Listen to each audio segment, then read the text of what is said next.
Good morning, guys. Welcome back to the channel. In today's video, we're gonna get started on a gooseneck. Now it is raining again, so I'm gonna kind of hurry up here, but I just got the gooseneck ball thrown back in the 6-liter. So I'm gonna roll over here, hook up the trailer, drag it down here to the shop. We're gonna take some measurements and start ordering some parts for it. All right, guys, so we got it back down here. Sorry about my breath.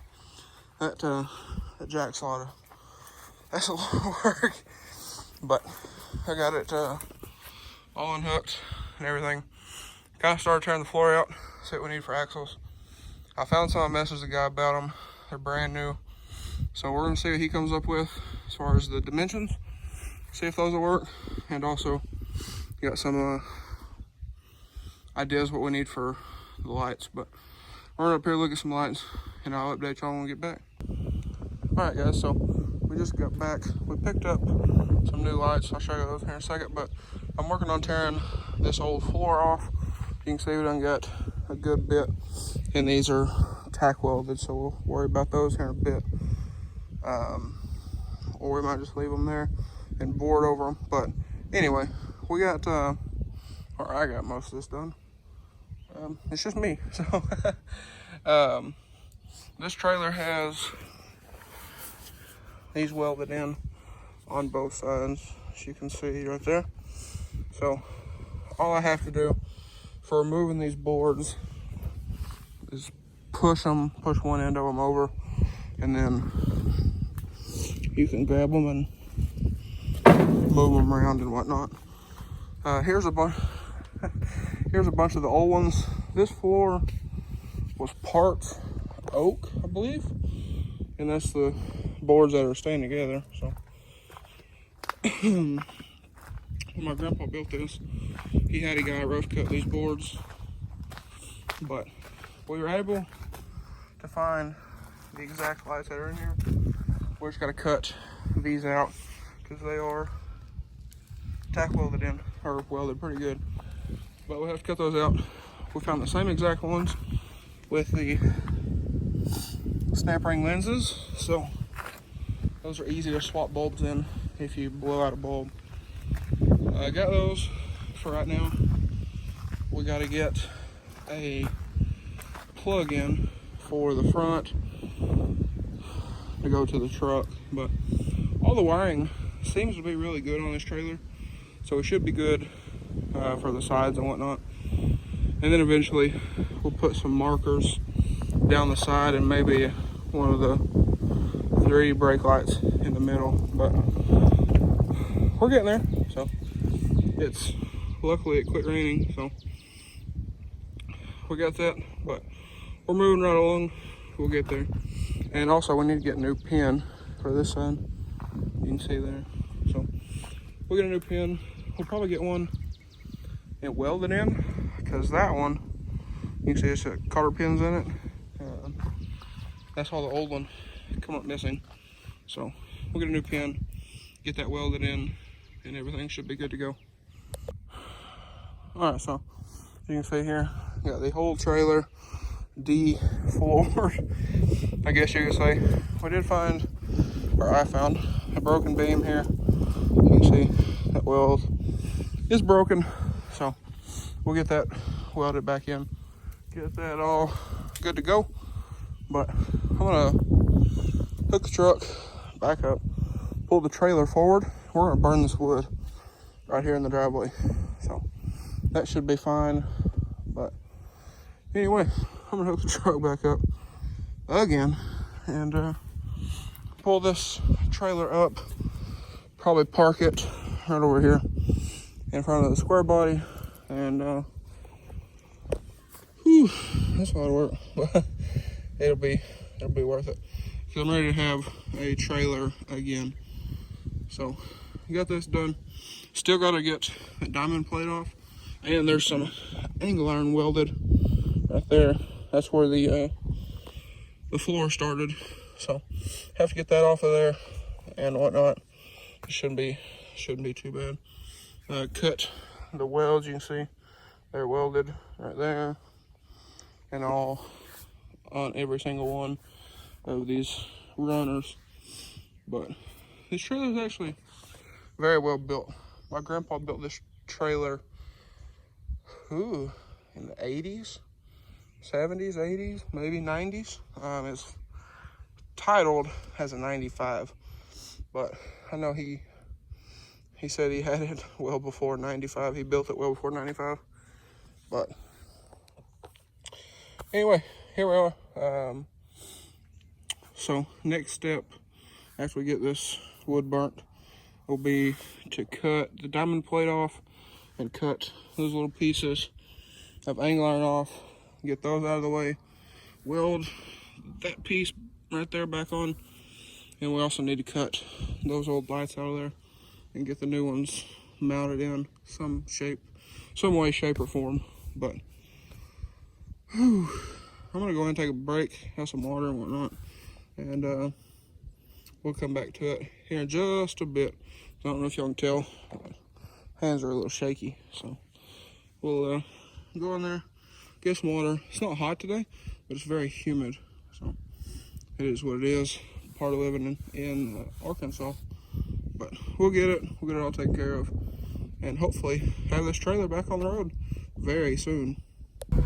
All right, guys.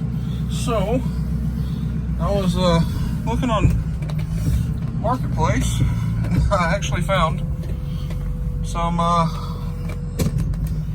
4-inch offset axles. So those should do the purpose just fine. They're a little wider than what ours are. Between these spring pads, they're a 1/2 inch wider overall. So about a 1/4 inch on each side. But I'm gonna put tools back in the shop and we're gonna head that way. It's about an hour away. So we should get there hopefully before it's dark. All right, guys, so we're back at the house. We're here at the house, we're about to eat, but we did get the axles, so we're gonna try putting these in probably tomorrow. We need wheels and tires. We don't have wheels and tires for these. I'm going to check the bolt pattern in a bit. But like I said, these are a little bit wider than what's on the trailer, which is fine. I think we'll be all right. These do have brakes, which is nice. You can see there. And then the leaves. So they did come with the springs and everything. So we're gonna try get these in tomorrow, like I said. We're going tomorrow, hopefully, to look at some wheels and tires that a guy has. If these are the bolt pattern that I think they are. I think these are 5 by 4.5. And we also have to get some lug nuts. But we should be able to get some at AutoZone. But anyways, I'll catch y'all in the morning, and we'll get back to work on the trailer. All right, guys, so it is now first thing in the morning. As you can see there. Oh, pulled the truck down here to the shop, and I got the axles back here. And what I'm going to do is I'm going to test fit this old Chrysler wheel right there onto one of these axles to see if it'll fit. So I know these are 5 by 4.5, and I believe that's what the axles are. So I'm gonna test them up just to make sure. I could measure them, but that's a 5 by 4.5 wheel. So I'll test fit it up and see if it fits. And if not, I'll measure them out and see what we got. All right, guys, so there you go. 5 on 4.5. Everything's on here. Like I said, need to get some lug nuts, but we can grab some lug nuts. That's not a big deal. But I'm gonna pull this back off here, throw it back over here, and then we'll get the tractor and get these axles unloaded and I guess we'll head to Sheridan, pick up some new wheels and tires for this thing. I found a guy on Facebook Marketplace who has a bunch of flea markets and stuff, and he wholesales axles, wheels, tires, and all kinds of other stuff. I can get 4 brand new wheels and tires for like $200. So that's what we're gonna do. Head down there and pick those up, but I gotta unload these first, and then we'll get going. All right, guys. So I don't want to mess with the tractor, so went ahead and unloaded them by hand, but they're not super heavy. The worst part about them is the leaf springs would overlap the other one, and it would kind of tie the two together. But wasn't too bad. But I got them unloaded. I am going to look and see if I have any lug nuts that'll fit these, and so that'll tell me the size of the lug stud and what kind of lug nuts I need to get. So I'm gonna do that real quick, and then we'll probably eat and head on down to Sheridan, pick up some new wheels and tires. All right, guys, so we are now back here at the house, and they're supposed to be 10 ply, but we got there and they were actually 4. But picked up the wheels and tires, nothing else. We use them for rollers and then reuse the wheels and just get new tires. But we're gonna start trying to pull the axles off and get those swapped around, and then get these on. Also picked up some lug nuts that I think will work, so we're gonna try those before we buy all 20 of them. Okay, so came through and sprayed all of the hanger bolts, and then also got this new Harbor Freight 1/2-inch impact that we're going to try. This is actually my birthday present, so we're gonna see if this will break them all loose. If not, I don't really expect them to, because they are very rusty. They've been on there for a while, but we'll see. We'll see how it goes. Might be surprised.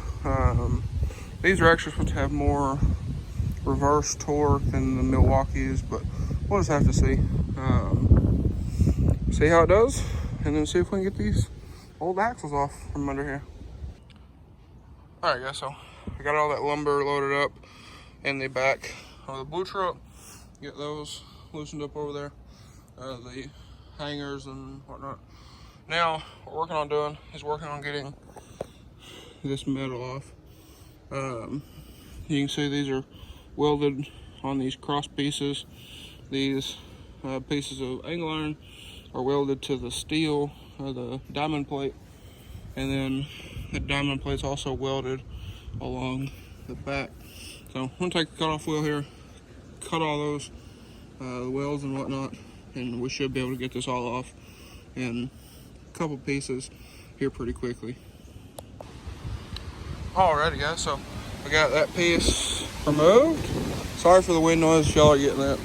We're gonna remove this and then measure for everything for the new flooring and whatnot, and then we gotta loosen these axles up, and then we can start measuring out for these. Okay, so we got that stuff off.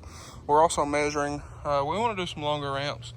Those are 4 foot and they're pretty steep, so we're looking at doing like some 5-foot ramps, a little less built than those, because those are pretty heavy, a little overkill. But we're measuring out for some ramp boxes. What we would like to do is have some, you can slide the ramps right out the back, and then probably also remove those and do some channel iron across there. That way you can put your ramps wherever you need them to be. But we're moving along, and those lug nuts we got work. They're 1/2-inch lug nuts if anybody needs to know. And we're also gonna get new U-bolts for those axles. Okay, guys, so we got all of those bolts taken loose. You can see there, the bottom one, and then the same thing over there and right there. So we're now good. We're gonna run back to Tractor Supply, grab a new U-bolt set for these 2 axles, and grab some new nuts and bolts. But these are 4-inch drop axles. But what we're gonna do, since this trailer is already a little too low for that truck, we're gonna flip the axles, or the leaf springs, and put them like this. So that'll give us a 4-inch raise, which should be perfect for that truck. I don't know, it's not ideal, but it'll work. These axles don't have any bends in them, so it's not going to affect the structure or anything like that. But anyways, guys, this video is probably getting pretty long, so I'm going to end it here. But if you guys liked today's video or found it enjoyable or helpful, please drop a like and comment down below. Smash that subscribe button. Thanks for watching, guys. Hope everybody has a wonderful day.